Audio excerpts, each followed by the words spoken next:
क्या है कि क्वेश्चन ये है कि अमीर खुसरो, जिन्हें कव्वाली का पिता एवं भारत का तोता भी कहा जाता है, ठीक है, वो किसके दरबार में दरबारी कवि थे, ठीक है, ये बात हो जा रही है। ऑप्शन है इल्तुतमिश, रजिया सुल्तान, बलबन और अलाउद्दीन खिलजी।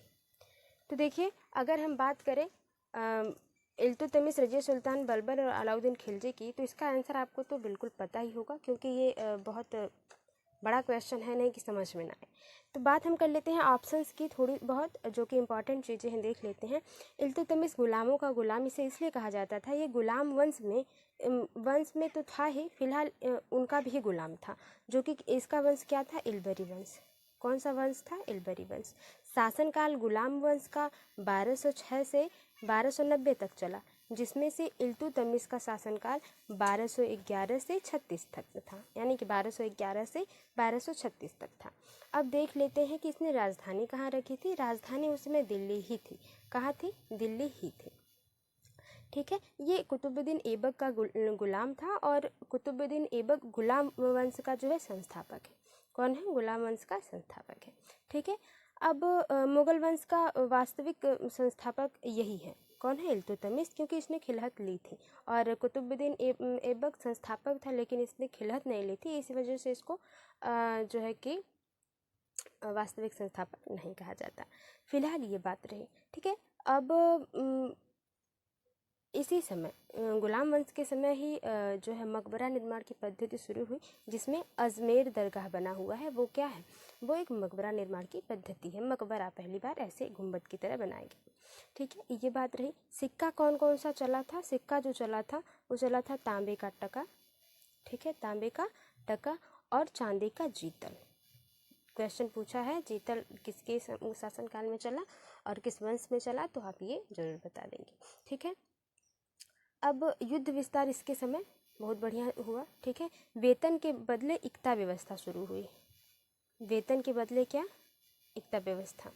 इक्ता व्यवस्था और जो इक्ता व्यवस्था को देखता था उसको इक्तादार कहा जाता था। क्या कहा जाता था, इक्तादार कहा जाता था, ठीक है। अब इस समय एक मंत्रिमंडल था जिसे चालीसा दल कहा जाता था। क्या, चालीसा दल। चालीसा दल क्या था, 40 तुर्की सदस्यों का समूह जो है वो मंत्रिमंडल चालीसा दल कहलाता था, ठीक है। अब मृत्यु इसकी कब हो जाती है, 1236 में इसकी मृत्यु हो जाती है, और बेटा इसका रुकनुद्दीन होता है, और बेटी जो है रजिया सुल्तान होती है। कौन, बेटी जो है रजिया सुल्तान। अब देखिए ऑप्शन में रजिया सुल्तान भी है, तो थोड़ा सा हम लोग देख लेते हैं। अब बेटी जो है रजिया सुल्तान, वही क्या होती है, शासिका बनती है आगे गुलाम वंश की, और ये दिल्ली सल्तनत की पहली महिला शासिका हो जाती है। सलाहकार मलिक याकूत, जो कि रजिया सुल्तान को मलिक याकूत, कौन, मलिक याकूत, जो कि रजिया सुल्तान के पक्ष में रहता था, क्योंकि उस टाइम बहुत से ऐसे प्रजा में भी और जो भी मंत्रिमंडल था चालीसा दल, उन्हें पसंद नहीं था कि हम लोगों पर एक स्त्री राज करे ना, तो इसी वजह से उसके नियम, उसके कानून वो थी डिटरमाइन, लेकिन लोग उसे पसंद नहीं करते थे। चालीसा दल जो कि 40 लोगों का दल था और अपने आप में एक बड़ा संगठन था।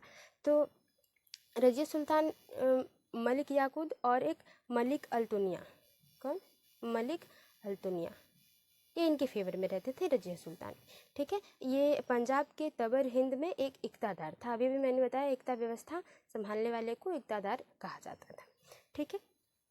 अब देखिए रजिया सुल्तान की जो है हत्या करवा दी जाती है 1240 में हरियाणा के कैथल में। हरियाणा के कैथल में रजिया सुल्तान की जो है हत्या करवा दी जाती है, किसके द्वारा, चालीसा दल के द्वारा, और एक डाकू के गिरोह के द्वारा इसकी हत्या करवा दी जाती है, और इसी में याकूत और अल्तुनिया भी मारे जाते हैं, जो कि रजिया सुल्तान के पक्ष में थे, और चालीसा दल का यहाँ पर राज हो जाता है। इसके बाद कई जो है शासक आते हैं। अब देखिए इसके बाद फिर गुलाम वंश का ही बलबन एक शासक आता है, जिसको जिले इलाही कहा जाता है। क्या कहा जाता है, जिले इलाही। इसने चालीसा दल खत्म कर दिया। चालीसा दल क्या किया, खत्म कर दिया, ठीक है। और इसके समय ईरानी और फारसी पद्धति शुरू हुई, ठीक है। ईरानी फारसी पद्धति, गोल गुंबद और मेहराब की शुरुआत बलबन के द्वारा ही के समय ही हुई, ठीक है। इसने राजस्व सिद्धांत अपनाया। ठीक है, ये राजा था और इसने राजस्व सिद्धांत अपनाया। ठीक है, और बात कर ली जाए कि शुद्ध इस्लामी पद्धति जो मकबरा था, शुद्ध इस्लामी जो इस्लाम के आधार पर बनने वाला जो मकबरा था वो बलबन के समय ही शुरू हुआ। इसने इसके समय में जो त्यौहार थे जैसे कि नवरोज़ त्यौहार, ठीक है, इसने शुरू किया। सजदा की शुरुआत की। ठीक है, पैबोस पद्धति मतलब पैर चूमना, पैबोस पद्धति की शुरुआत करी। ठीक है, और दिलावे अर्ज सैन्य विभाग की शुरुआत करी थी। किसने? सैन्य विभाग की शुरुआत किसने की थी? दिलावे अर्ज ने, जिसको दिलावे अर्ज कहा जाता था, बलबन ने शुरू करी। ठीक है, रक्त और लौह की नीति बलबन ने अपनाया। रक्त और लौह की नीति, इसका मीनिंग क्या है आप कमेंट बॉक्स में बताइए। इसका मीनिंग बहुत ही अच्छा है। प्रमुख कवि जो है अमीर खुसरो, बलबन के समय प्रमुख कवि अमीर खुसरो थे, जिन्हें तोताए हिंद कहा जाता है। ठीक है, जो कि क्वेश्चन में है। अब चौथा ऑप्शन है अलाउद्दीन खिलजी। अलाउद्दीन खिलजी की बात कर ली जाए तो अलाउद्दीन खिलजी को सिकंदर द्वितीय कहा जाता है। सिकंदर ए शानी उपाधि है। ठीक है, अलाई मीनार बनवाया जो कि अधूरा रह गया, अलाई दरबार बनवाया, और किसके द्वारा? अलाउद्दीन खिलजी के द्वारा। इसे विश्व विजेता का सपना था इसका।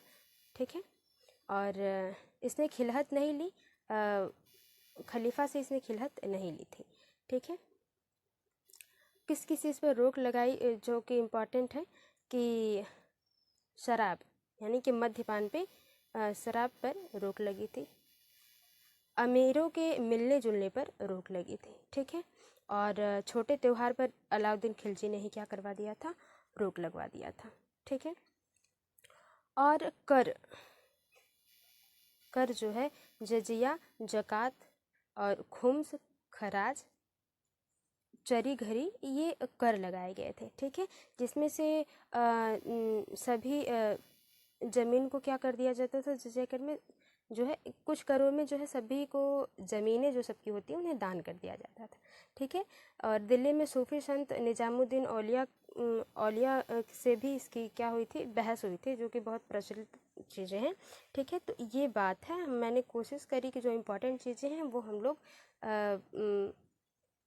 डिस्कस कर चुके हैं। ठीक है, अब इसके बारे में और बात अगर करें तो जैसे युद्ध गुजरात के सेनापति से होता है, नुसरत खां से ना, अलाउद्दीन खिलजी इसमें जीत जाता है। 1000 दिनार पे मलिक काफूर जो है को खरीद लेता है। कौन? अलाउद्दीन खिलजी, जिसमें जिम्मेदारी देता है दक्षिण भारत की, जो कि एक ट्रांसजेंडर होता है। मलिक काफूर जो कि ट्रांसजेंडर होता है, तो इसको जिम्मेदारी दक्षिण भारत की दी जाती है। ठीक है, पहले हरम की सुरक्षा के लिए दिया जाता है, फिर उसकी योग्यता देख के दक्षिण भारत की जिम्मेदारी दी जाती है कि उसमें देख रेख करो। तो ठीक है, तो ये सारी चीज़ें, चित्तौड़ अभियान, वारंगल युद्ध, ठीक है, विभाग जो शुरू किए थे इसने, दीवाने अर्ज सैन्य विभाग था, दीवाने इंसा ये डाकू विभाग शुरू हुआ था, पत्रचार डाक विभाग, ठीक है, पत्रचार के लिए। तो ये सब जो है गुलाम वंश में देखे गए थे। तो फिलहाल पहले का जो सही ऑप्शन आपने देखा, हम लोगों ने बल में देखा, जो पूरे गुलाम वंश में बात करी जाए तो प्रमुख कवि अमीर खुसरो थे। ठीक है, तो आप पूरे अगर गुलाम वंश में पूछे तब भी ये सही है, और इस तरह से पूछे तो इसका पहले का जो सही ऑप्शन हो जाएगा वो चौथा ऑप्शन हो जाएगा, अलाउद्दीन खिलजी, जिसके बारे में हम लोगों ने डिस्कस कर लिया है। ठीक है, आगे देखते हैं अगला क्वेश्चन। ये जूम इन जूम आउट नहीं हो रहा, फिलहाल देख लेते हैं आज इसी तरह। भारत में सिकंदर लोदी का शासनकाल कब से कब तक था? 1421 से 34, 51 से 88 नहीं 89 होगा यहाँ पे, और 1489 से 1517, 1570 से 1520। तो देखिए, भारत में सिकंदर लोदी का शासनकाल, दूसरे के सही ऑप्शन की अगर बात कर ली जाए तो तीसरा ऑप्शन बिल्कुल सही हो जाएगा। कौन सा ऑप्शन? तीसरा ऑप्शन बिल्कुल सही हो जाएगा। अब बात कर लेते हैं सिकंदर लोदी की। किसकी? सिकंदर लोदी की। सिकंदर लोदी की बात कर ली जाए तो 1489 79 से 1570, मतलब 1489 से 1517 तक शासनकाल इसका रहा। किसका? सिकंदर लोदी का। बात कर ली जाए कि सिकंदर लोदी एक योग्य शासक था। किस वंश का? लोदी वंश का, जो कि नाम से ही समझ में आ रहा है। लोदी वंश का संस्थापक जो है बहलोल लोदी था, ठीक है, बहलोल लोदी था। और बात कर ली जाए कि उपाधि रैयते आला, किसानों से प्रेम करने वाला, बहलोल लोदी ने ली थी। फिलहाल सिकंदर लोदी के बारे में हम बात करते हैं क्योंकि ये हमारे ऑप्शन में है, ठीक है। महिलाओं को मज़ार पर जाने पर प्रतिबंध लगा दिया था सिकंदर लोदी ने। गजे सिकंदरी, ठीक है, और आगरा शहर की स्थापना शुरू करी थी इसने। और एक योग्य शासक था, ये तो मैंने आपको पहले बता दिया, ठीक है। ताजिया यानी कि मुहर्रम के समय जो ताजिया निकलता है उस पर प्रतिबंध लगा दिया था सिकंदर लोदी ने, ठीक है। अब यही जो थोड़ा बहुत इम्पोर्टेंट था वो हमने सिकंदर लोदी पर कही। अंतिम शासक जो लोदी वंश का है वो इब्राहिम लोदी है, जो कि पंजाब का सूबेदार रहता है, ठीक है। और बाबर ने इसकी हत्या करवा दी थी। खतौनी का युद्ध इसी समय होता है राणा सांगा के साथ प्लस इब्राहिम लोदी के साथ, ठीक है, जो कि राणा सांगा इसमें जीतते हैं, ठीक है। अब इसमें से अगर हम पूरा टोटल पढ़ते हैं तो इसी बीच क्या होता है, फरगाना का युद्ध होता है जिसमें बाबर काबुल को जीतना चाहता है, ठीक है, और समरकंद को जीत लेता है इसमें। तो ये सारी चीज़ें होती हैं, ठीक है। तो ऑप्शन जो है तीसरा वाला आपका सही हो जाएगा। अगला क्वेश्चन क्या है वो देखते हैं। अलाउद्दीन खिलजी द्वारा बनाया गया प्रसिद्ध अलाई दरवाज़ा कहाँ पर स्थित है। अलाउद्दीन खिलजी के बारे में हम लोगों ने जो ज़रूरी था वो तो हम लोगों ने पढ़ लिया। तो आगरा, नई दिल्ली, अवध या वारंगल। तो देखिए तीसरे का जो सही ऑप्शन जो हो जाएगा वो तो नई दिल्ली हो जाएगा। क्या, नई दिल्ली, जो कि अलाई दरवाज़ा पूछा जा रहा है। अब अगर बात कर ली जाए कि थोड़ा सा वारंगल की बात आई है तो इसके बारे में हम लोगों ने अभी अभी देखा है, थोड़ा सा इसके बारे में देख लेते हैं। वारंगल है क्या। वारंगल अभियान होता है जो कि चित्तौड़ अभियान के बाद होता है, ठीक है। इसमें प्रताप रुद्रदेव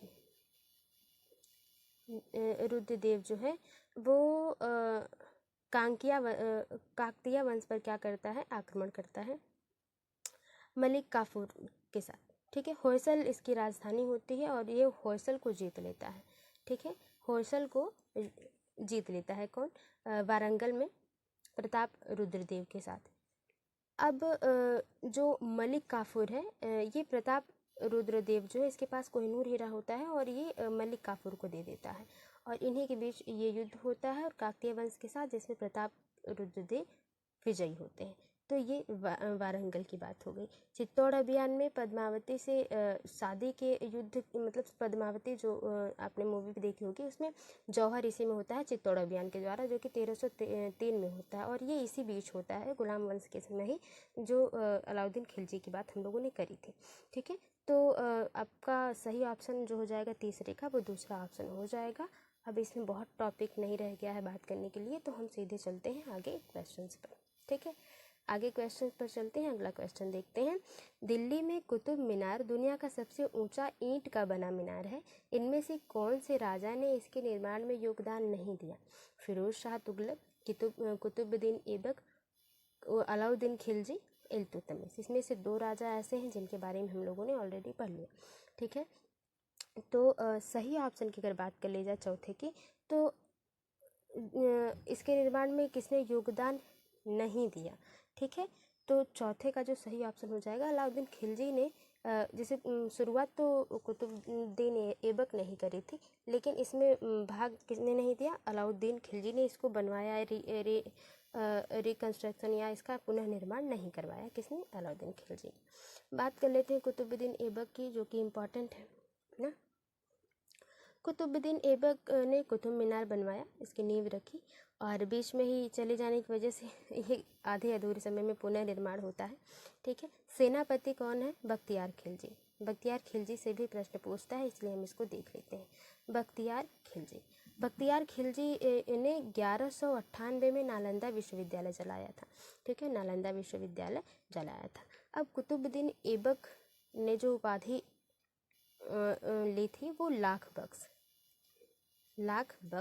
हातिम इसे कहा गया और कुरान खान कहा गया, ठीक है। और विद्वान कुतुबुद्दीन ऐबक के समय मिन हज उज सिराज थे, मिनहज उज सिराज। ठीक है, गुरु बख्तियार काकी, बख्तियार काकी गुरु थे। ठीक है, तो बख्तियार खिलजी सेनापति। लेकिन अब देखिए किताब जो है विद्वान जो अभी हम लोगों ने बात करी मिनहज उज सिराज की, ठीक है, उज सिराज के, तो इसने तबकाते नासरी पुस्तक लिखी थी। ठीक है, और निर्माण कार्य जो है दिल्ली में कुतुब मीनार शुरू किया और मस्जिद भी बनवाई थी, इसे कुतुब इस्लाम मस्जिद कहा जाता है। अजमेर पर आक्रमण के समय 2.5 दिन का झोपड़ा भी बनवाया गया था, किसके, कुतुबुद्दीन ऐबक के समय।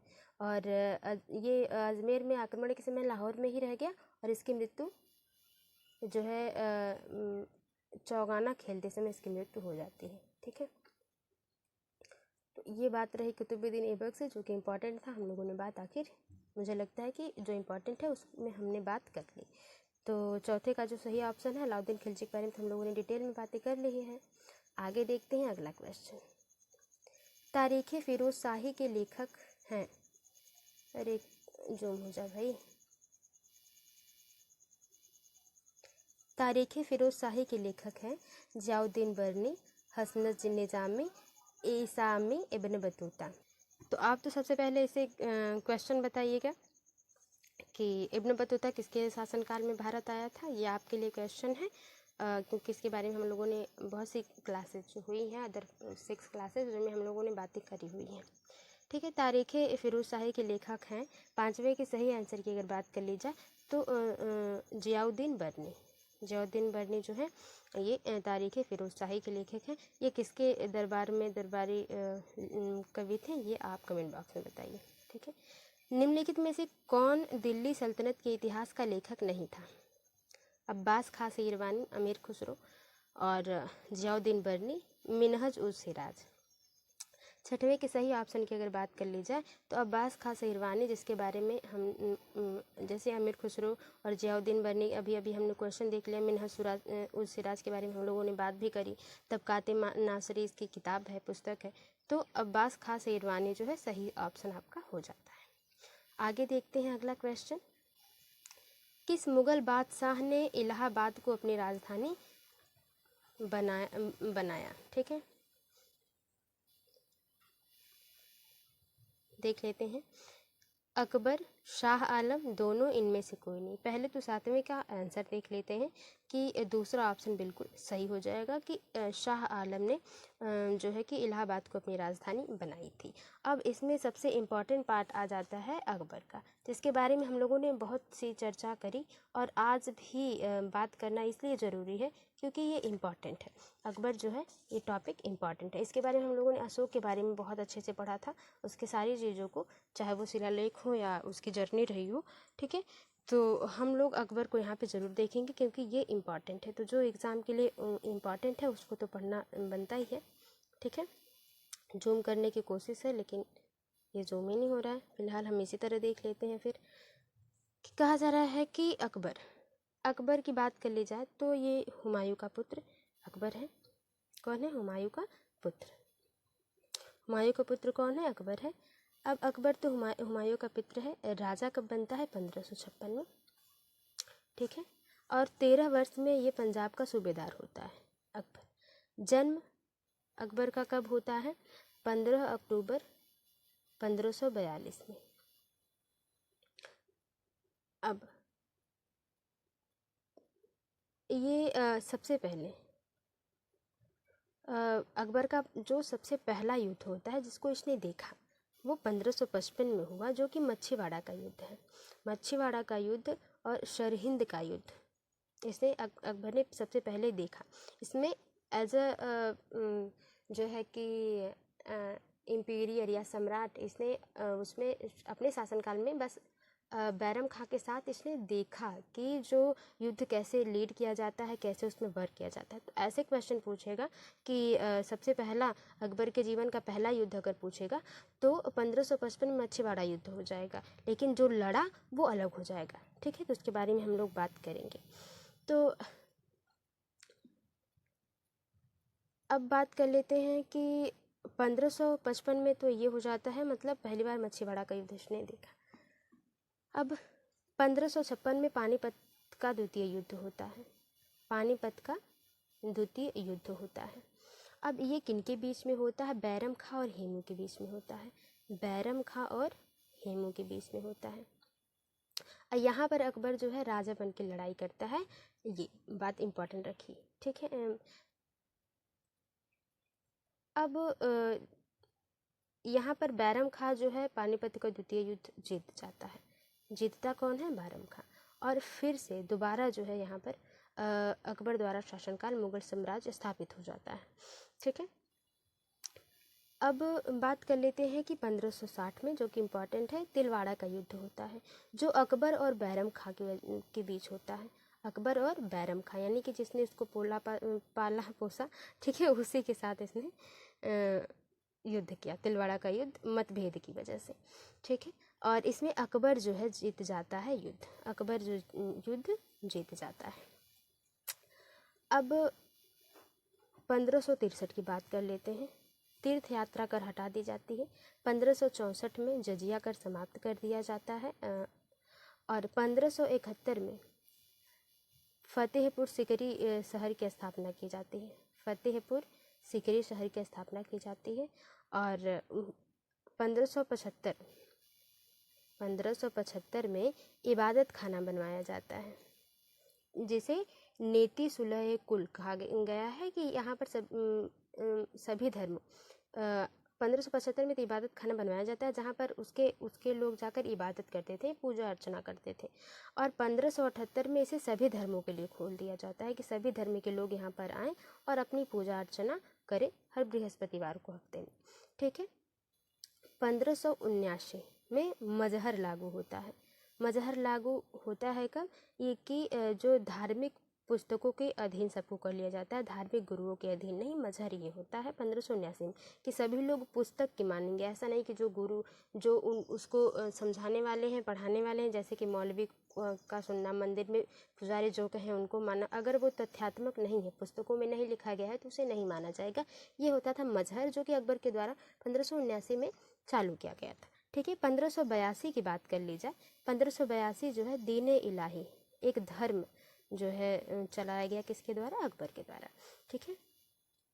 और इसी समय कैलेंडर इलाही संवत भी शुरू हुआ 1583 में। 1583 में कैलेंडर कौन सा? इलाही संवत, जो कि बहुत ज़्यादा चला नहीं। पुरोहित अबुल फजल थे इसके। दीन इलाही धर्म के पुरोहित कौन थे? अबुल फजल थे। और इसको मानने वाला, इस धर्म को, यानी कि दीन इलाही धर्म को मानने वाला एकमात्र हिंदू महेश दास, जिसे बीरबल कहा जाता है, बहुत ही प्रचलित हैं, तो उन्होंने माना था। दरबार के सभी धर्मों का, इसमें जितने भी धर्म थे सभी के विद्वान थे, अकबर के द्वारा रखे गए थे, ठीक है। इस्लाम के जो थे वो शेख सलीम चिश्ती थे, ठीक है। सभी धर्मों को मानने वाले में से शेख सलीम चिश्ती। और इम्पॉर्टेंट बातें जो हैं कि इम्पॉर्टेंट बातें तो हम लोगों ने लगभग कर ली। यहाँ पे सरकारी भूमि होती थी, जिसके भूमि में 4 भागों में बांटा गया था, खालसा और जागी, पैबाकी, मदद मास, ठीक है। मदद मास जो होता था वो मदद के लिए दिया जाता था। ये सारी चीज़ें, सिक्का जो है इलाही सिक्का चला, ठीक है, जलाली सिक्का चला, ठीक है। एक इलाही सिक्का 10 रुपये के चांदी के रुपए के बराबर था। और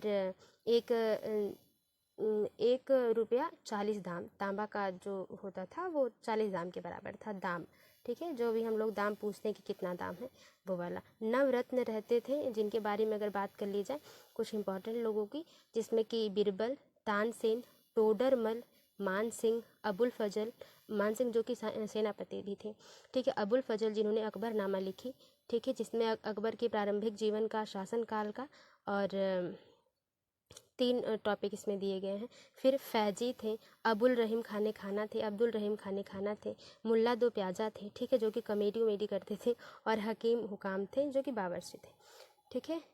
ये 9 नवरत्न थे अकबर के समय में।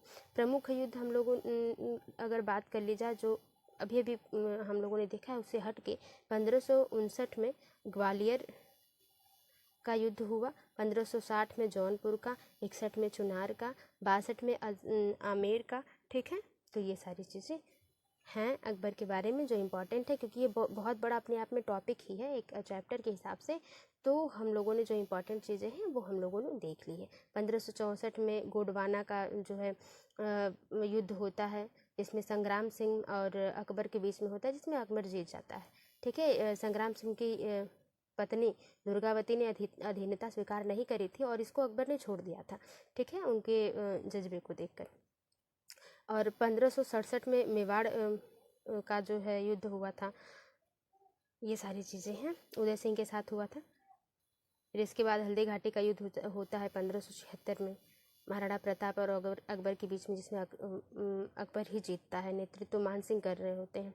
ठीक है, लेकिन पूरी तरह से जीत नहीं पाता है अकबर, इसी वजह से वहाँ पर वो अपना राजस्व नहीं स्थापित कर पाता। फिलहाल दूसरा ऑप्शन सही था, शायद हम लोगों ने बात करी थी 7वें का। प्रारंभ में अकबर का संरक्षक कौन था? हेमू, फैजी, अबुल फजल, बैरम खां। 8 के सही ऑप्शन की अगर बात कर ली जाए तो बैरम खां जो था वो अकबर का संरक्षक था, जिसके संरक्षण में अकबर ने किस प्रकार से नीति करनी है, राज्य व्यवस्था, शासनकाल किस प्रकार से संभालना है, लड़ाई कैसे करनी है, युद्ध की नीतियाँ सब सीखा था बैरम खां के द्वारा से। और फिर लास्ट में बैरम खां से ही युद्ध होता है, जिसमें बैरम खां की हत्या नहीं करता वो, लेकिन भेज देता है उसे हज के लिए। नवा क्वेश्चन है कि हुमायूं की दुर्घटना में आकस्मिक मृत्यु के उपरांत उनके बेटे अकबर को कहाँ मुगल सिंहासन पर बैठाया गया? देखिए, अब अचानक से मृत्यु हो जाती है तो जो शासक होना ज़रूरी है देश को संभालने के लिए या उस राज्य को संभालने के लिए। अगर शासक नहीं होगा तो वहाँ के लोकल लोग जो होंगे, प्रजा जो होगी, या उसमें जो सबसे वर्चस्व पे होगा वो उसकी गद्दी हथिया लेगा या वहाँ पे शासन करने लगेगा। अगर शासन करने वाला वहाँ पे न हो तो ना, अगर कोई राजा न हो तो कोई अदर व्यक्ति जो कि सेनापति या हो सकता है या कोई भी हो सकता है जो कि हथिया लेगा। तो जब हुमायूं की मृत्यु हुई तो वहाँ पर अकबर था नहीं, तो वो कहीं युद्ध पर गया होता है उस टाइम। तो कहाँ पर गया होता है उसने, जिस युद्ध में मैंने इतने सारे युद्ध बताए उसी में एक युद्ध है जो कि अभी हम देख लेंगे, लाहौर, सरहिंद, कालानौर और काबुल। तो आप जैसे कि देखे हैं कि काबुल पर अधिकार करना चाहता था कौन? बैरम खां, जिसके बारे में हमने शुरुआती बातें करी थी। बैरम खां जो क्या करना चाहता था, काबुल को हथियाना चाहता था। तो 9वें के अगर सही ऑप्शन की अगर बात कर ली जाए तो कालानौर में होता है, काबुल से लौट रहा होता है कौन? अकबर। और वहाँ पे जब इसे पता चलता है कि इसके पिता हुमायूं की मृत्यु हो गई है तो कालानौर में ही इसको क्या किया जाता है, मुगल शासक ठहराया जाता है, मतलब इसको गद्दी दे दी जाती है, इसको शासक की उपाधि दे दी जाती है, क्योंकि कोई तो रहना चाहिए संभालने वाला। तो ये बात हो गई कालानौर में ही, रास्ते में ही, मतलब दिल्ली में आकर उसे राज्याभिषेक उसका नहीं किया जाता बल्कि कालानौर में कर लिया जाता है तत्काल में। तीसरा ऑप्शन सही हो जाएगा। निम्नलिखित किस सम्राट के शासनकाल में भारत का पहला मुद्रा रुपया मुद्रित हुआ? अकबर, हुमायूं, शेर शाह सूरी, समुद्रगुप्त। तो देखिए इसमें से जो चौथा ऑप्शन है समुद्रगुप्त, इसके बारे में भारत का नेपोलियन इसे कहा जाता है। इसके बारे में हम लोगों ने डिटेल में बातें करी हैं। जो है कि आप अगर क्लास ये 7 है ना, 6-5 क्लास 5 या 4 में अगर आप देखेंगे तो हम लोगों ने समुद्रगुप्त की पूरी कुंडली पढ़ी है और अच्छे से पढ़ी हुई है। ठीक, आपने नहीं देखी तो जाके देखें, या अगर आपको रिवीजन है, आपको चीज़ें याद है तो बहुत ज़्यादा इंपॉर्टेंट नहीं है, आप अदर सब्जेक्ट में भी ध्यान दे सकते हैं। ठीक, आपके ऊपर है। फिलहाल 10वें में अगर हम ऑप्शन की बात करें तो अकबर के बारे में हम लोगों ने पढ़ लिया। ठीक है, क्योंकि जो इम्पोर्टेंट था हम लोगों ने पढ़ लिया। अब बात आती है चाहे शेर शाह सूरी को पढ़ा जाए या पढ़ा जाए हुमायूं को। तो सबसे पहले हम लोग शेर शाह सूरी को देख लेते हैं। ठीक है, और हुमायूं को भी अगर ज़्यादा समय नहीं लगा तो देख लिया जाएगा। शेर शाह सूरी की बात कर ली जाए तो जन्म जो है बिहार में होता है, ये नुमानी वंश का होता है, नुमानी वंश का। ठीक है, इसके पहले दिल्ली में लोधी वंश चल रहा होता है, अफगानों का शासनकाल चल रहा होता है। ठीक है, लोधी वंश अफगान से ही संबंधित है, शेर शाह वहीं से आया था, अफगानों से ही आया था। ठीक है, नुमानी सामंत था, बचिए इसमें भी कई वंश थे ना। तो से बचपन का नाम फरीद खान, पिता हसन अली, शिक्षा इसके जौनपुर से हुई। ठीक है, जौनपुर उस समय शिक्षा का केंद्र था, शिक्षाई सिराज कहा जाता था। ठीक है, शेर मार दिया था शेर शाह सूरी ने, इसलिए शेर खान, इसको शेर शाह सूरी यानी कि शेर खान की उपाधि मिली थी। इसका असली नाम फरीद खान था। अब 1530 में बाबर की मृत्यु हो जाती है। ठीक है, यहाँ से शेरशाह सूरी, ये इम्पॉर्टेंट था क्योंकि मैंने बाबर शाह, हम लोगों ने तो बैरम खां के बारे में बात करी। फिलहाल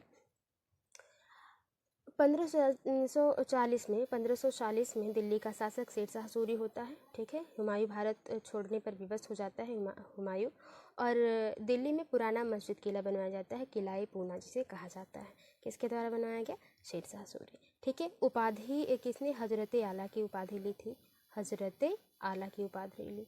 पहली लड़ाई 1541 में हुआ गख्खर जनजाति के साथ, जिसमें शेरशाह सूरी जीतता है, और रोहतास का किला, ठीक है, सासाराम में जो है।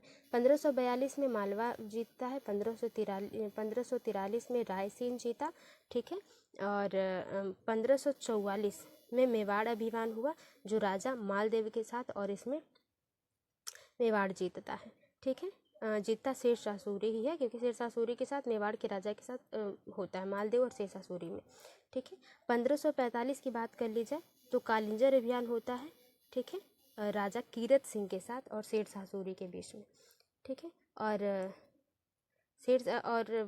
यहीं पे कालिंजर अभियान के समय, कालिंजर युद्ध के समय ही 1545 में शेरशाह सूरी की तोप के टकरा के लड़ने से इसकी मौत हो जाती है, इस पर तोप आके लग जाती है, और सासाराम में ही इसको दफना दिया जाता है। किसमें? सासाराम में ही दफना दिया जाता है, जो कि रोहतास का किला इसने जीता था। तो ये शेरशाह सूरी के बारे में बात हो गई। 10वें का सही ऑप्शन तीसरा ही हो जाएगा। ठीक है, आगे चलते हैं, अगला क्वेश्चन देखते हैं। थॉमस रो मुगल सम्राट जहांगीर से किस किले में मिला था? आगरा, इलाहाबाद, झांसी, अजमेर। 11 के सही ऑप्शन की बात कर ली जाए तो अजमेर के किले में। इनमें से किसने भूमि नापांकन की व्यवस्था प्रारंभिक, मतलब भूमि को नापा जाए? बहादुर शाह, शेर शाह, शाहजहां और अकबर। 12 के सही ऑप्शन की बात कर ली जाए तो दूसरा ऑप्शन बिल्कुल सही हो जाएगा, शेर शाह। ठीक है, शेर शाह। अब बातें कर ली जाए कि चाहे शाहजहां के बारे में बात कर ली जाए, या हम बात कर लेते हैं शाहजहां की। शाहजहां की अगर बात कर ली जाए तो शाहजहां का बचपन का नाम खुर्रम था। ठीक है, शादी मुमताज़ से हुई थी 1612 में, और उपाधि मिली थी मलिकाए जहाँ की मुमताज़ को। 14 बच्चे हुए थे। 14 बच्चे, जो 14th बच्चा था उसी में इसकी मृत्यु हो जाती है, मुमताज़ की। ठीक है, अब देखिए शाहजहां के बारे में बात कर ली जाए, थोड़ी जो इम्पोर्टेंट चीज़ें हैं। दक्षिण भारत जीतने के लिए सूबेदार इसने औरंगजेब को बनाया। ठीक है, और राजा दारा सिकोह को बनाया, जो कि योग्य था। दारा सिकोह जो था धार्मिक सहिष्णु था, धर्म को मानता था। अब बताइए कमेंट बॉक्स में दारा सिकोह कौन था, दारा सिकोह कौन था? ठीक है ना। अब इसके समय में, शाहजहां के समय में जो होता है कि मासिक वेतन, हर महीने वेतन दिया जाएगा। ठीक है, स्थापत्य कला एवं स्वर्ण कला का विकास हुआ। मयूर सिंहासन बना। ठीक है, मयूर सिंहासन पर बैठने वाला अंतिम मुगल शासक मोहम्मद शाह रंगीला था। ठीक है, ये आप जरूर याद रखिएगा, मोहम्मद शाह रंगीला, इसके नाम से रंगीला है और ये भी रंगीला था, मोहम्मद शाह भी। ठीक है, और इलाही संवत की जगह हिजरी संवत शुरू किया इसने। कौन सा? हिजरी संवत। ठीक है, इस समय अफगान जो था वो स्वतंत्र हो गया था। वास्तुकला का विकास हुआ, इकोनॉमिक्स भी बहुत आगे चली, और मोती मस्जिद, लाल किला, और राजधानी आगरा, फिर आगरा से दिल्ली में जामा मस्जिद। ठीक है, जिसमें मीना बाज़ार की स्थापना, चोर बाज़ार यहीं पे है। भारत की सबसे बड़ी जामा मस्जिद जो है बनवाई गई। दिल्ली में लाल किला बनवाया गया इसके द्वारा। ठीक है, ये इम्पॉर्टेंट है। और भी वास्तुकार जो मयूर सिंहासन, क्वेश्चन पूछा था मयूर सिंहासन जो था उसके वास्तुकार कौन थे? तो बादल खां जो था वो वास्तुकार था। और रोक लगाया था शाहजहां पे, शाहजहां ने किस चीज़ों पर? झरोखा दर्शन, यानी कि खिड़की से देखना, झरोखा दर्शन पर रोक लगाया था कि जब प्रजा आती थी तो झरोके से जो राजा और रानी थे वो उनसे बातें करते थे, ये सारी चीज़ें होती थी। ठीक है, तुला दान व्यवस्था है, जहाँ पर नाप तोल के राजा के बराबर दान किया जाता था, वो ख़त्म कर दिया। ठीक है, शाहजहाँ के पुत्र थे 4, जिसमें दारा शिकोह था। ठीक है, और सासूजा और मुराद और औरंगज़ेब। ठीक है, औरंगज़ेब ने जो है दारा शिकोह की हत्या करवा दी थी। जहांनारा और औरंगज़ेब का साथ देती है, और यहाँ पे दारा शिकोह की हत्या करवा दी जाती है। ठीक है, क्योंकि दारा शिकोह बढ़िया था सभी बेटों में, तो औरंगज़ेब सबसे बढ़िया था, तो दारा शिकोह को शासक बना देता है शाहजहाँ अपने पहले बेटे को। इसी वजह से औरंगज़ेब गुस्सा हो जाता है और उस अपने भाई को ही की हत्या करवा देता है ना। ठीक है, ये सारी चीज़ें, तो उत्तराधिकार के लिए ये आपस में लड़ते हैं। तो औरंगज़ेब के बारे में जब हम बातें करेंगे तो हम डिटेल में पूरा बातें करेंगे। ठीक है, तो शाहजहाँ बिल्कुल सही ऑप्शन यहाँ पे हो जाएगा। अच्छा, 12 का जो सबसे सही ऑप्शन हो जाएगा वो शेर शाह होगा, लेकिन तीसरा ऑप्शन हम लोगों ने बखूबी समझा। अगला देखते हैं, इनमें से किसने अकबर के धार्मिक नीति की आलोचना की? फैजल, अबुल फजल, बदायूनी, इनमें से कोई नहीं। 13 के सही ऑप्शन की अगर बात कर ली जाए तो बदायूनी ने अकबर के जो धार्मिक नीतियाँ थी उसकी आलोचना की। क्यों की, ये कमेंट बॉक्स में आप बताइए। इनमें से कौन सा मुगल सम्राट अनपढ़ था? अकबर, शाहजहाँ, औरंगजेब, बहादुर शाह, जफर। तो देखिए 14 के सही ऑप्शन की बात कर ली जाए तो आप जानते हैं कि अकबर को पढ़ाया लिखाया उसकी पत्नी जोधाबाई ने। ठीक है, तो ये पहला ऑप्शन हो गया। औरंगज़ेब यहाँ पे तो आया है, लेकिन इसके पहले भी हम लोगों ने औरंगज़ेब के बारे में बातें की हैं और आगे भी ज़रूर करेंगे। तो अभी हम आगे चलते हैं, अगले क्वेश्चन को देखते हैं, क्योंकि आज डिस्कस कुछ जो है ठीक ठाक हुआ है और आप बोर ना हो, इसकी वजह से हम चलते हैं आगे। और पढ़ाई में क्या बोर होना, लेकिन फिर भी हम डिटेल में समझेंगे बहुत अच्छे से, जो क्लास है बहुत लेंदी हो जाएगी वरना। मुगल काल में पुलिस दल या पुलिस बल सही है कि मुखिया को क्या कहा जाता था? दरोगा, फौजदार, सूबेदार, कोतवाल। तो देखिए 15 के, ताकि आपको क्लियर दिखाई दे। तो क्वेश्चन की अगर बात कर ली जाए तो क्वेश्चन पहला है, प्राचीनतम वेद कौन सा है? प्राचीनतम वेद कौन सा है? तो प्रश्न जो है बहुत ही आसान है और बहुत ही नॉर्मल है कि सबको आता होगा। ऐसा तो नहीं है कि प्राचीनतम वेद कौन है इन चारों वेदों में से न पता हो, लेकिन हम इन चारों वेदों के बारे में भी डिस्कस करेंगे। ऑप्शन देख लेते हैं, ऋग्वेद, अथर्ववेद, यजुर्वेद और सामवेद। जैसे कि आप जानते हैं कि इन्हें वेद त्रयी कहा जाता है, इन तीनों वेदों को। ठीक है, वेद त्रयी कहा जाता है। फिलहाल बात कर लेते हैं कि हम ऋग्वेद की। ऋग्वेद क्या है और किस प्रकार से चीज़ें हैं? तो देखिए, ये साहित्यिक स्रोत है। साहित्यिक स्रोत कितने प्रकार के होते हैं? 2, एक गैर धार्मिक और धार्मिक। गैर धार्मिक में अर्थशास्त्र, राजतरंगिणी जो कि कश्मीर के बारे में बताया गया है, ऐसी पुस्तकें हैं। धार्मिक वो होती हैं जो जिनमें ग्रंथ लिखे गए हैं, जिनमें वेदांग उपनिषद लिखे गए हैं, वो चीज़ें। तो धार्मिक को भी 2 भागों में बांटा जाता है, एक गैर ब्राह्मण और एक ब्राह्मण। ब्राह्मण में जो आता है वो वेद, उपवेद, वेदांग और उपनिषद आते हैं, और गैर ब्राह्मण में जैन, बौद्ध धर्म की चीज़ें आ जाती हैं। तो हम लोग इसी तरह बात करते हैं क्या? वेद की। यहाँ पे पूछा गया है तो हम सिर्फ वेद के ही बारे में डिस्कस करेंगे। तो जैसे कि अगर बात कर ली जाए वेद, तो पहले तो वेद है। वेद के बाद, जैसे पहले तो वेद है, उसके बाद उपवेद होते हैं। ठीक है, प्रत्येक वेद के एक उपवेद होंगे। ठीक है, उसके बाद वेदांग होता है, उसके बाद उपनिषद होता है, उपनिषद होता है। ठीक है, तो अगर हम वेद के बारे में पढ़ें, जो कि हालांकि यहाँ पे आप 4 वेद देख रहे हैं, इनमें तो एक हम पढ़ेंगे लेखक कौन है। ठीक है, दूसरे पढ़ेंगे इसका ब्राह्मण ग्रंथ कौन सा है, ब्राह्मण ग्रंथ कौन सा है, और तीसरा हम देखेंगे कि जो इनमें इम्पॉर्टेंट चीज़ें हैं, जैसे उपवेद। उपवेद बहुत बार पूछा जाता है, तो वेद और उपवेद। तो लेखक, उपवेद बहुत ज़्यादा पूछा जाता है, ब्राह्मण ग्रंथ भी कभी कभार पूछ लिया जाता है। तो हम तीनों चीज़ों पर डिस्कस करेंगे इन चारों ऑप्शंस पे। पहले बात कर लेते हैं ऋग्वेद। तो ऋग्वेद की अगर बात करें तो ऋग्वेद में क्या क्या स्रोत मिला है, इसके बारे में बात करते हैं। जैसे गायत्री मंत्र। ठीक है, गायत्री मंत्र जो है ऋग्वेद में मिला। सोम देवी की चर्चा है, किसकी? सोम देवी की चर्चा है। 10 राजाओं यानी कि 10 राज युद्ध के बारे में बात की गई है। इसी में शूद्र वर्ण व्यवस्था के बारे में, शूद्र और वर्ण व्यवस्था के बारे में कहा गया है। ठीक है, अब देख लेते हैं ऋग्वेद के लेखक कौन है। लेखक की बात कर ली जाए तो होत्री। होत्री जो है वो लेखक हैं। ब्राह्मण ग्रंथ की बात कर ली जाए तो ऐतरेय और कौशिकी ऋग्वेद के ब्राह्मण ग्रंथ है, ठीक है। और जो उपवेद है ऋग्वेद का, वो है आपका आयुर्वेद। क्या? आयुर्वेद। ऋग्वेद का क्या हो गया? उपवेद। आयुर्वेद हो गया।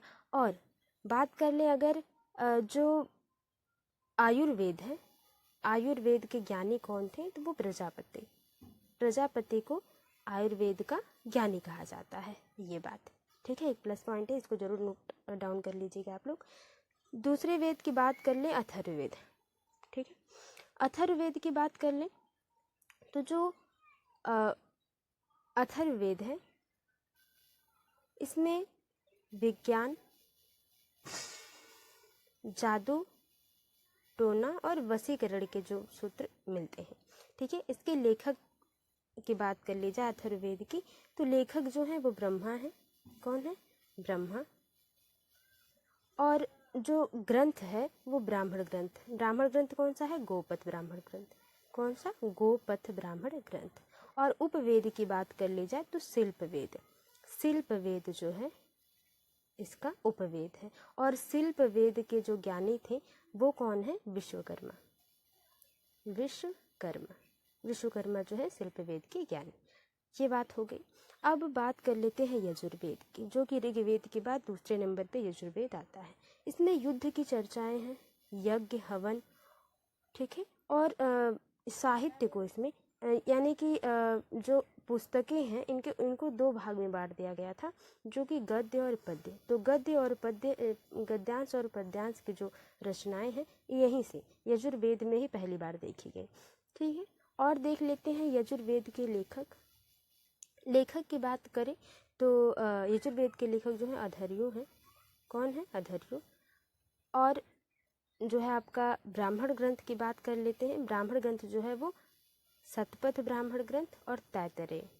शतपथ पूछा जाता है और तैतरेय, शतपथ कई बार पूछा गया है। तो शतपथ और ऐतरेय और जो है तैतरेय में बहुत कन्फ्यूजन हो जाती है, यानी कि जो ऋग्वेद है उसका ब्राह्मण ग्रंथ ऐतरेय है, लेकिन यजुर्वेद का ब्राह्मण ग्रंथ तैतरेय है। तो ये आप याद रखिएगा। और बात कर लेते हैं यजुर्वेद की उपवेद की। तो उपवेद की बात कर ली जाए तो यजुर्वेद से संबंधित जो है वो धनुर्वेद है। धनुर्वेद मिल भी रहे हैं, ऐसा कि नहीं कि भूल जाएंगे आप। तो धनुर्वेद के जो ज्ञानी थे वो कौन है? विश्वामित्र। कौन है? विश्वामित्र।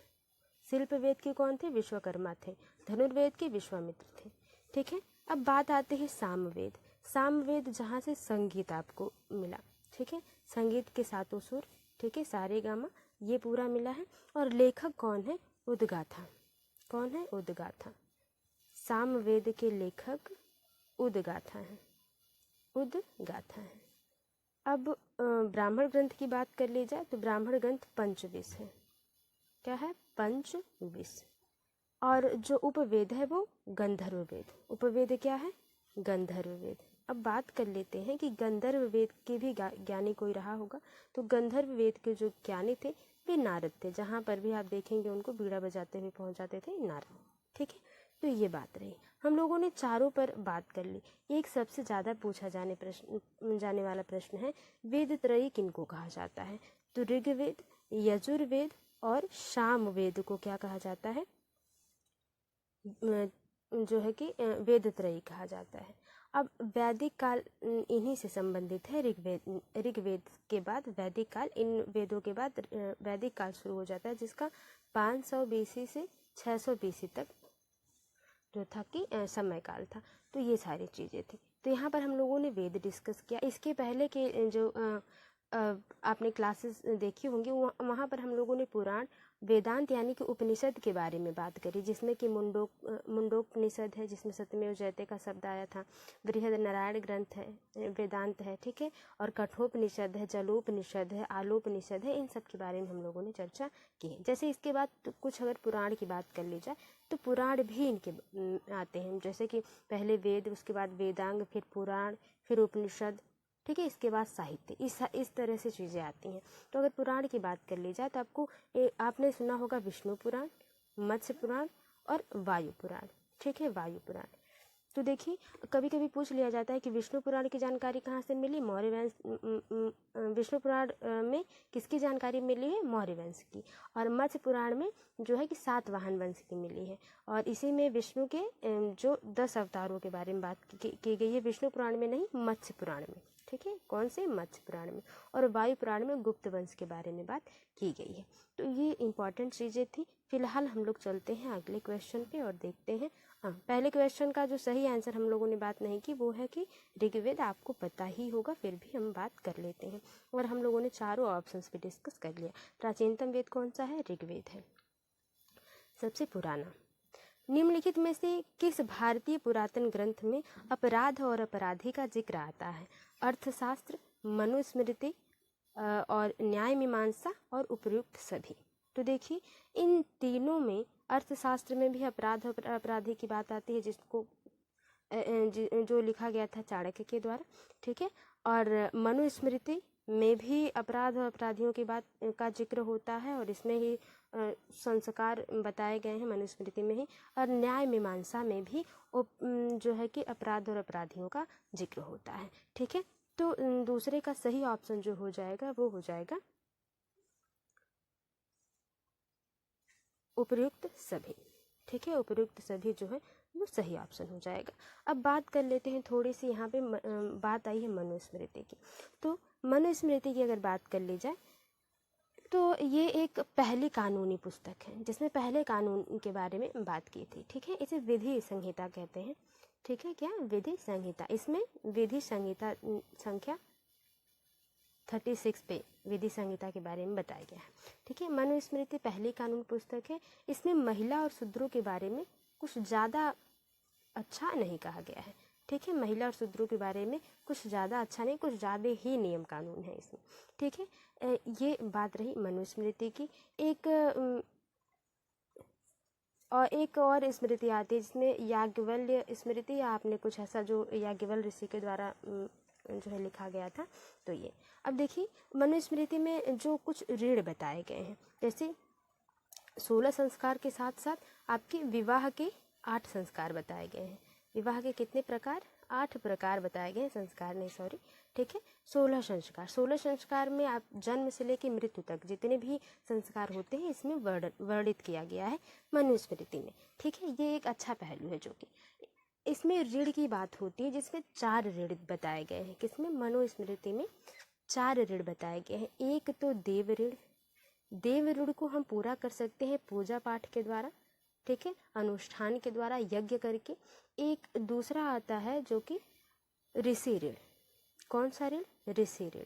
ऋषि ऋण में हम शिक्षा प्राप्त करके ऋषि को जो है कि उनका हम उसको हम पूरा कर सकते हैं ऋषि ऋण को। पितृ ऋण। पितृ ऋण, पिता का जो कर्ज है उसको भी पूरा किया जा सकता है संतान उत्पन्न करके। ठीक है, हम पिता का जो ऋण है वो पूरा कर सकते हैं संतान उत्पन्न करके।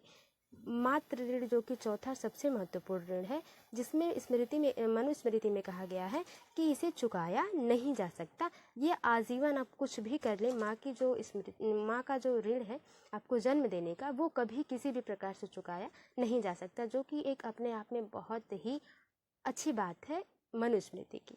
ठीक है, तो ये वाली बात रही। मनुस्मृति में ही जो है कि महिलाओं को जो है यज्ञ अनुष्ठान में बैठने का जो है अधिकार नहीं था, ऐसा मनुस्मृति में लिखा गया है।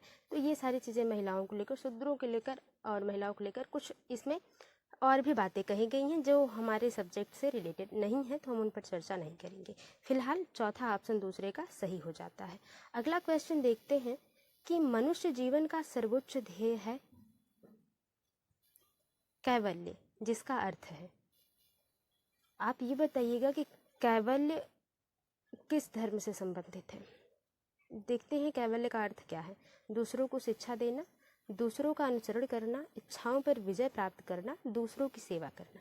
तो देखिए तीसरे का जो सबसे सही ऑप्शन है वो तीसरा है कि इच्छाओं पर विजय प्राप्त करना। अगर आप अपनी इच्छाओं पर विजय प्राप्त कर लेते हैं, यानी कि उन्हें अपने वश में कर लेते हैं, उन पर कंट्रोल पा लेते हैं सॉरी, तो वो सबसे बढ़िया होगा। ये सर्वोत्तम ध्येय है आपके जीवन का। ठीक है, तीसरा ऑप्शन बिल्कुल सही हो जाएगा। अब देखिए बात करते हैं सबसे इम्पोर्टेंट टॉपिक की, जो कि है जैन तीर्थंकर के बारे में। 24वें जैन तीर्थंकर या अंतिम तीर्थंकर थे पार्श्वनाथ, ऋषभ, महावीर, अरिष्टनेमी।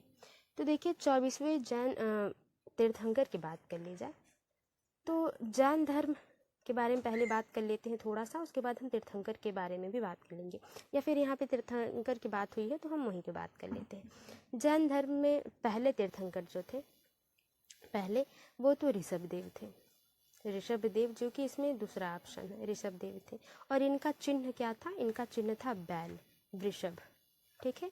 और 23वें जैन तीर्थंकर की बात आ जाती है, जो कि 23वें पूछे जाते हैं, वो हैं पार्श्वनाथ, जिनका जन्म पार्श्वनाथ, लिख देती हूँ मैं यहाँ पे, 23वें जो है कि तीर्थंकर थे, जिनका नाम था पार्श्वनाथ, ठीक है। जन्म इनका वाराणसी में होता है।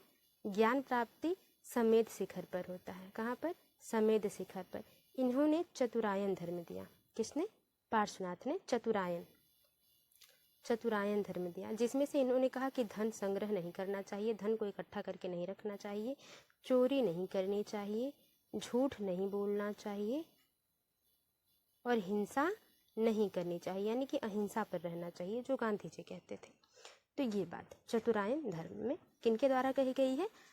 जो है कि पार्श्वनाथ।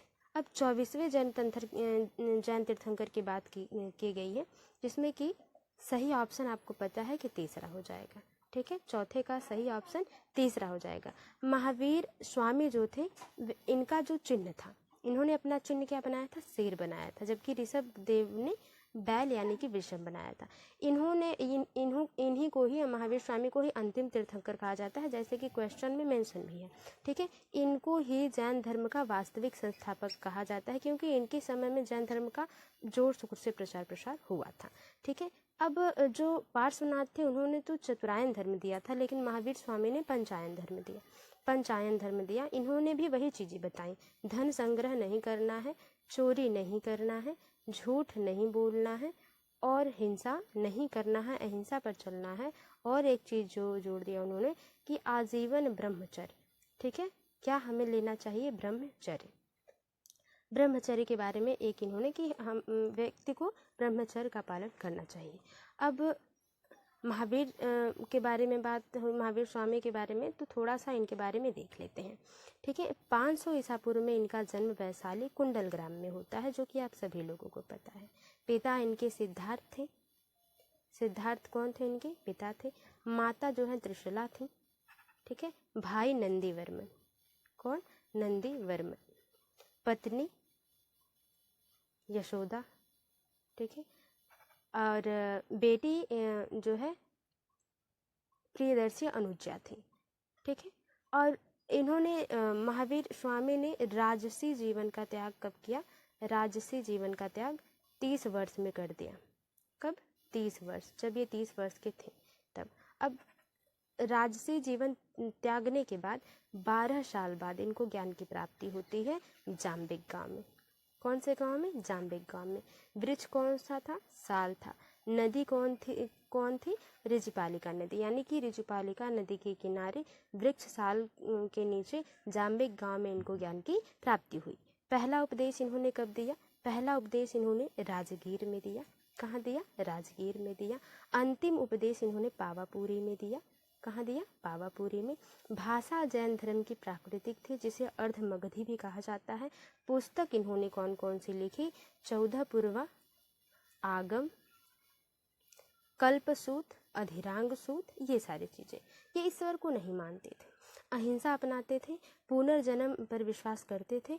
कारण क्या बताते थे? आत्मा, ठीक है। कारण क्या बताते थे? आत्मा, की आत्मा है तो पुनर्जन्म होगा, ठीक है। लेकिन ये ईश्वर को नहीं मानते थे। शिष्य, जो प्रिय शिष्य हैं, जमाली और चंपा, ठीक है। त्रिरत्न जैन धर्म का सबसे ज़्यादा क्वेश्चन पूछा जाने वाला है। सम्यक ज्ञान, सम्यक विश्वास, सम्यक आचरण, ठीक है। ये त्रिरत्न किसके कहे जाते हैं? जैन धर्म के। निर्वाण को क्या कहा जाता है? संलेखना विधि से मृत्यु होती थी, उसी को निर्वाण प्राप्त यानी कि मोक्ष मिल जाता था, जो कि इन्हें मिला 400 68 BC में। किनको? महावीर स्वामी को। महावीर स्वामी को संलेखना विधि के द्वारा इनकी मृत्यु हो जाती है पावापुरी में 72 वर्ष की उम्र में जब ये रहते हैं तब, ठीक है। और मोक्ष मिलना ही कैवल्य कहलाता है, जो इसके पहले आपने प्रश्न देखा। कैवल्य, कैवल्य को ही क्या कहा जाता है? मोक्ष प्राप्त। जो मोक्ष प्राप्त कर लेता है उसे कैवल्य जैन धर्म में कहा जाता था, ठीक है। ये सारी बातें हुई, और जो जैन संगीतियाँ हुई हैं इसके बारे में भी हम लोग बातें करेंगे, आगे क्वेश्चन आएंगे। तो अब जो भी इम्पोर्टेंट महावीर स्वामी से था हम लोगों ने बात कर ली। चौथे का तीसरा ऑप्शन जो है आपका सही हो जाएगा। आगे देखते हैं पहले जैन तीर्थंकर कौन थे, तो इनके बारे में हम लोगों ने देख लिया है। महावीर, ऋषभ या पारसनाथ, पद्म ब्रह्म। तो दूसरा ऑप्शन आपका सही हो जाएगा। ऋषभ देव जो थे जैन धर्म के पहले तीर्थंकर थे, जिनका चिन्ह क्या था कमेंट बॉक्स में बताइए, अभी अभी हम लोगों ने बात करी है। जैन धर्म में त्रिरत्न दिए जाते हैं, ये भी हम लोगों ने बात की, और उन्हें निर्वाण का मार्ग कहा जाता है, यानी कि जो त्रिरत्न अपना लेते हैं उन्हें निर्वाण यानी कि कैवल्य मिल जाता है, मोक्ष मिल जाता है, ठीक है। क्या है वह? सही भाषण, सही ज्ञान, सही आचरण, सही विश्वास, सही ज्ञान, सही व्यवहार, सही विश्वास, सही आचरण, सही ज्ञान और सही आचरण, सही विश्वास, सही ज्ञान और सही आचरण। तो ठीक है, यहाँ पे थोड़ी सी मिसप्रिंटिंग हो गई है तीसरे ऑप्शन में। तो हम लोगों ने क्या बताया? सम्यक ज्ञान यानी कि सही ज्ञान, सम्यक विश्वास यानी कि सही विश्वास, सम्यक आचरण, आचरण मतलब चरित्र आपका बढ़िया हो, ठीक है। ये त्रिरत्न है और इसी को यहीं पे पूछा गया। पहले ज्ञान, विश्वास और आचरण, किसमें है पहले ज्ञान, विश्वास और आचरण? तो छठवें के सही ऑप्शन की अगर बात कर ली जाए तो चौथा ऑप्शन बिल्कुल आपका सही हो जाएगा इसमें, ठीक है। चौथा ऑप्शन बिल्कुल सही हो जाएगा छठवें का, सम्यक ज्ञान, सम्यक आचरण, विश्वास, सम्यक आचरण, ठीक है ना। तो ये बात है, यहाँ पे विश्वास, ज्ञान और आचरण की बात कही गई है। चौथा ऑप्शन मेरे हिसाब से सही होना चाहिए था। आपके हिसाब से क्या होना चाहिए था ये कमेंट बॉक्स में बताएं। आगे देखते हैं अगला क्वेश्चन। सातवां क्वेश्चन है कि अशोक का सिंह चतुर्मुख स्तंभ शीर्ष डैश में एक स्तंभ पर है। कन्नौज यानी कि 4 जो स्तंभ हैं अशोक के स्तंभ, उसमें कौन सा एक स्तंभ पर इनमें से एक है? कन्नौज, गौतम बुद्ध नगर, संभल या सारनाथ। देखिए सातवें के सही ऑप्शन की अगर बात कर ली जाए तो सातवें का जो सही ऑप्शन है वो सारनाथ है, ठीक है। अशोक के सिंह चतुर्मुख स्तंभ शीर्ष में एक स्तंभ पर सारनाथ की प्रतिमा है। अशोक के प्रधान शिलालेखों में सबसे बड़ा शिलालेख है 11, 12, 13, 14, कौन सा? आठवें के सही ऑप्शन की अगर बात कर ली जाए तो 14वां वाला सबसे बड़ा शिलालेख है। सबसे बड़ा शिलालेख कौन है? अशोक के प्रधान शिलालेखों में से कौन सा बड़ा है सबसे? 13वां। इसमें कलिंग के युद्ध, 14वां नहीं होगा, इसमें कलिंग के जिसके बारे में बात की गई है। तो हम लोग बात कर लेते हैं अशोक के शिलालेखों के बारे में, ठीक है। अशोक के शिलालेखों के बारे में बात कर ली जाए तो 14 शिलालेख हैं जैसा कि आप जानते हैं। बात कर ली जाए पहले में किसकी चर्चा की गई है? अहिंसा की, कि हिंसा जब कलिंग युद्ध के बाद जो है कि हृदय परिवर्तन हुआ अशोक का, तब तो अहिंसा और पशु हत्या पर रोक, पशु की हत्या नहीं करनी चाहिए, इस पर बात कही गई है। दूसरे वाले में पशु चिकित्सा, पशुओं के लिए चिकित्सा और दक्षिण भारत की चर्चा है, क्योंकि आप जानते हैं कि दक्षिण भारत तक इनका वर्चस्व नहीं था, ये शासनकाल इनका उत्तर भारत तक ही रहा, दक्षिण भारत तक नहीं।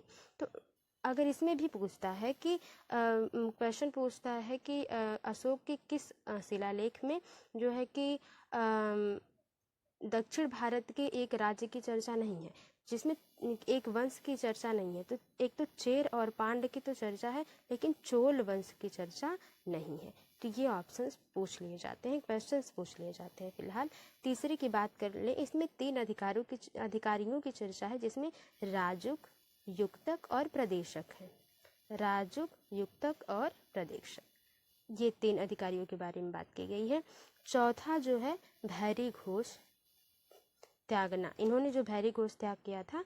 और धम्म घोष की बात किसने की गई है? 5वें शिलालेख में, जिसमें धम्म महामात्र स्वनियंत्रण मतलब खुद पर नियंत्रण की बात, जिसे धम्म घोष कहा जाता है। ठीक है। छठवां वाला जो है उसमें समाज कल्याण के बारे में अशोक ने कहा था कि समाज कल्याण के लिए कोई भी उसे कभी भी 24 घंटे में मिल सकता है। सातवां जो है सातवां में धर्मों में समन्वय कि सभी धर्म मिलजुल के रहें, इस बारे में बात की गई है। आठवें शिलालेख में धम्म यात्रा कहाँ गया, कहाँ पर अशोक यात्रा करने गए, ये बात इसके बारे में चर्चा है। ठीक है। 9वें वाले में बात करें, छोटे त्योहारों पे रोक लग गई थी, छोटे त्योहारों पर प्रतिबंध लगा दिया गया था। 10वें शिलालेख की बात कर ली जाए तो इसमें इंसानियत का महत्व, धम्म के महत्व के बारे में बात की गई थी। 11वें वाले में इसमें बताया गया था कि मेरे जो सैनिकों द्वारा ब्राह्मणों को न सताया जाए। 12वें में बात करी गई थी स्त्री महामात्र, स्त्रियों के सुधार के लिए स्त्री महामात्र की व्यवस्था की गई थी। और 13वें में कलिंग युद्ध की चर्चा की गई थी, जिसमें अशोक का हृदय परिवर्तन हो जाता है इतने खून खराबे के बाद। ठीक है। और लास्ट और 14th वाला है, जिसमें किसी भी शिलालेख में अगर कोई गलती हो जाती है तो उसके लिए क्षमा प्रार्थना मांगी गई थी। तो ये वाली बात शिलालेखों की हुई। ठीक है। तो सबसे बड़े शिलालेख की अगर बात कर ली जाए, 8वें का सबसे सही ऑप्शन जो हो जाएगा 13वां हो जाएगा, तीसरा ऑप्शन। आगे देखते हैं अगला क्वेश्चन। अशोक के आक्रमण के दौरान कलिंग की राजधानी कौन सी थी? तक्षशिला, पाटलिपुत्र, उज्जैन और तोसाली। तो 9वें का जो सही ऑप्शन हो जाएगा 9वें का वो हो जाएगा तोसाली। ठीक है। देव नाम प्रिय किसे कहा गया था? हर्ष, अशोक, कनिष्क और चंद्रगुप्त मौर्य। तो बात कर लीजिए, आप जानते हैं देव नाम प्रिय किसको कहा गया है? अशोक को ही कहा गया है। अब अशोक किस वंश का जो है शासक है? मौर्य वंश का शासक है, जिसके पहले शासक चंद्रगुप्त मौर्य हैं। तो कनिष्क की बात कही जा रही है, तो थोड़ा सा हम कनिष्क के बारे में देख लेते हैं। कनिष्क का जो शासन काल के पहले की बात कर ली जाए तो ये जो है एक महान शासक के पहले ये जो है एक सेनापति के रूप में, या समझ लीजिए आप इस तरह से कह लें कि एक देख रेख शासन को, एक राज्य को, एक एरिया को देखता था। ठीक है। शासन काल पर जब ये राजा नहीं बने थे गंधार, तो ये गंधार और कश्मीर के विद्रोह को दबाया गया अशोक के द्वारा। यहाँ पर थोड़ा सा प्रचलित हुआ कौन? अशोक। और यहाँ पर इसने श्रीनगर की स्थापना करी। तो कश्मीर विद्रोह को दबाया, इसकी चर्चा राज तरिंगड़ी जो पुस्तक है उसमें दिया गया है। और कश्मीर अभियान के नाम से जो है चैप्टर्स बने हुए हैं। और ये लिखा किसके द्वारा गया? राज तरिंगड़ी, वो कलहन के द्वारा लिखा गया। ठीक है। श्रीनगर की स्थापना किसने की? अशोक ने की है। कब? जब गंधार और कश्मीर में विद्रोह हो रहा था, उसको दबाने के बाद। ठीक है। अब बात कर लिया जाए जन्म। अशोक का जन्म 304 ईसा पूर्व में होता है और 261 में जो है राज्याभिषेक होता है किसका? अशोक का। ठीक है। और 8वें वर्ष, राज्याभिषेक के 8वें वर्ष कलिंग युद्ध होता है। कौन सा युद्ध? कलिंग युद्ध होता है, कलिंग युद्ध। और जानकारी, कलिंग युद्ध की जानकारी जो है उड़ीसा के एक हाथी गुफा अभिलेख में दिया गया है, जिसके राजा यानी कि कलिंग के राजा या उड़ीसा के राजा खारबेल उस समय थे, शासक जो थे खारबेल थे। और अशोक के 13वें शिलालेख की भी चर्चा खारबेल यानी कि हाथी गुफा अभिलेख और अशोक के 13वें शिलालेख के बारे में चर्चा की गई है इसी में। ठीक है। और बेटा महेंद्र और संघमित्रा को इसने कहाँ भेजा था? श्रीलंका भेजा था, बौद्ध धर्म के प्रचार प्रसार के लिए। ये सारी चीज़ें हैं। और कुछ इम्पॉर्टेंट है, जैसे कि सोने की मुद्रा को स्वर्ण कहा गया, चांदी की मुद्रा चलाई गई अशोक के द्वारा, जिसे कास्पर्ण कहा गया, कांकड़ी कहा गया, तांबा के सिक्के को क्या? कांकड़ी कहा गया। तो ये 3 प्रकार की पुस्तकें बनाई गई। सबसे ज़्यादा लिपि जो लिखी गई अभिलेखों में ब्राह्मी लिपि प्रचलन में थी, और खरोष्ठी, आरामाइड, ग्रीक, ये सारी भाषाओं में जो है इसके शिलालेख लिखे गए अशोक के। तो ये इम्पॉर्टेंट चीज़ें रह गई हैं। तो चंद्रगुप्त मौर्य के बारे में हम आगे इससे संबंधित प्रश्न आएंगे तो उन पर चर्चाएं जरूर करेंगे। फिलहाल हम चलते हैं आगे। अशोक के कौन से शिलालेख में ब्राह्मी लिपि का उपयोग नहीं किया गया है? सारनाथ, शाहबाजगढ़ी, धौली, इनमें से कोई नहीं। तो 11 का जो सही ऑप्शन है वो है आपका दूसरा, शाहबाजगढ़ी में। ये सारनाथ में उसके एक स्तंभ का है चित्र। निम्नलिखित में से कौन सा मौर्य काल का सर्वोत्तम प्रतिमान कौन सा था? स्तंभ, स्तूप, चैत्य, बारादरी। तो देखिए 12 का जो सही ऑप्शन है वो है स्तंभ। स्तंभ वो शिलालेख ज़्यादा बनवाता था। तो शिलालेख कई प्रकार के पत्थरों पे भी बनाए जाते थे, तो स्तंभ पर इस पिलर के हिसाब से जो बनता है, ठीक है, पिलर के हिसाब से इस पर ज़्यादा बनवाया